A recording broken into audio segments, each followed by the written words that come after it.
Isang ilog na dati kilala sa linaw at ganda, ngayon ay tila naging dagat ng basura.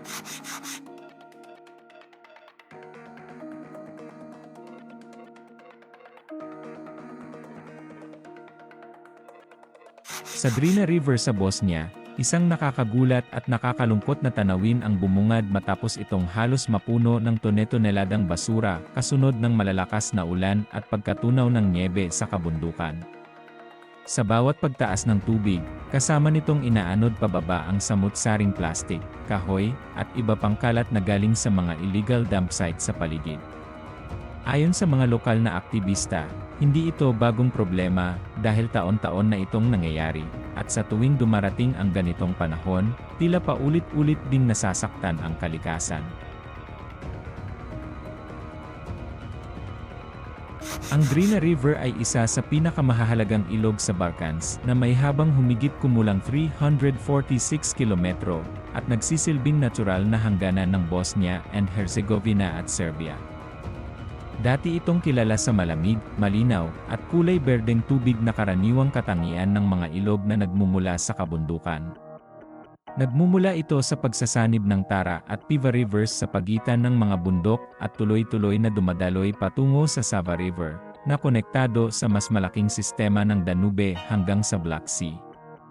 Dahil sa likas na ganda nito, naging bahagi ito ng turismo sa lugar, lalo na sa rafting at kayaking, at nagsisilbi ring tahanan ng iba't ibang uri ng isda at buhay ilang. Ngunit sa paglipas ng panahon, unti-unting nababalot ng problema ang ilog. Kapag tumataas ang tubig dahil sa ulan at natutunaw na nyebe, ang mga basurang itinapon sa mga tambakan sa paligid ay sabay-sabay na inaanod pababa at naiipon sa ilog. Mula sa malayo, kitang-kita ang makapal na patong ng basura na tila bumabalot sa ibabaw ng tubig. Ang dating malinaw at buhay na ilog ay nagmumukhang marumi at mabigat sa paningin.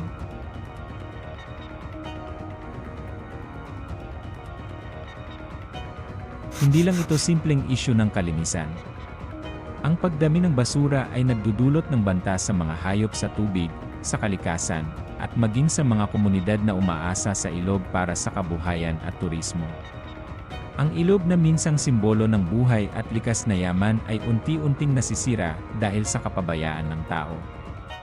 Sa bawat taon na lumilipas, tila mas lumalala ang sitwasyon, at mas nagiging malinaw na ang problema ay hindi lang dala ng kalikasan, kundi ng patuloy na maling pagtatapon ng basura. Ang Drina River na yon ay isang paalala kung gaano kalaki ang epekto ng simpleng kapabayaan sa isang napakahalagang bahagi ng kalikasan.